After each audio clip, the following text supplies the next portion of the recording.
Yes, it's me, Market Vendor here again today. Now listen, people, let me talk a little bit on reason about this Republic thing. I hear some people saying, but we rushing this here, we taking, this is being rush. Rush? Well, us, Prime Ministers galore have worked on this matter, going back to the days of Tom Adams and the Mencia Cox Commission, 1979, and coming forward. And several Prime Ministers had said we're going Republic. Owen Arthur said it. Mr. Stewart said it. I mean, come on, people. Me, I'm more Motley saying it now. How long you gonna wait, though, to decide that you really want to take control of your own business and not swear allegiance to somebody in a foreign country? Now, here is one of the biggest arguments for me, Market Vendor, as to why we should go Republic. Very simple matter.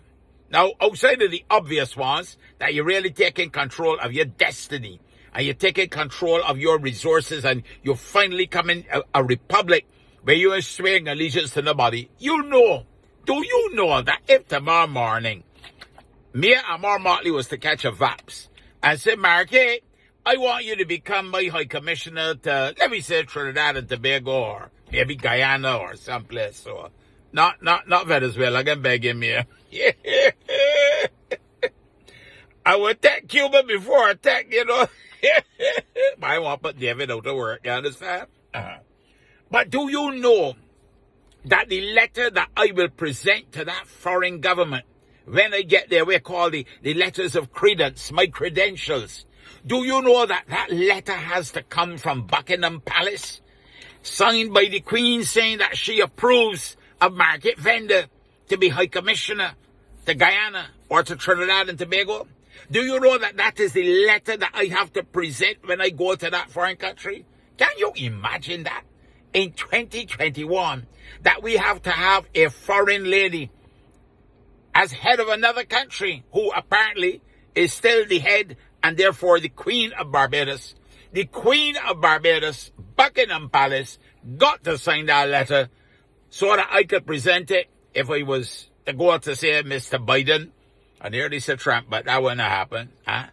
If I get appointed, wherever it is I get appointed, I have to carry a letter, and the letter got to be signed by Buckingham Palace, by the Queen. You imagine that? Barbados? And we're an independent country. The colonizers got to give us approval. Otherwise, you're not recognized. That's how I mean, it may be a formality. You can tell me, Mark, it is a formality. Well, it was a formality. Why we got to do it then? It has to be done. That is the letter that you present. Is that okay?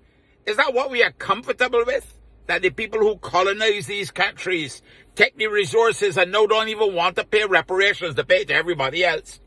As I've said repeatedly, including the slave owners, the people that were enslaved and brought against their will, many of whom died along the way, and their descendants get nothing at all, because them is a piece of chattel. And in this day and age, we would want to march up and down and say no republic without referendum. Referendum about what? How many times you got to go through it? You will swear allegiance, and you got to walk with that piece of letter from that foreign government.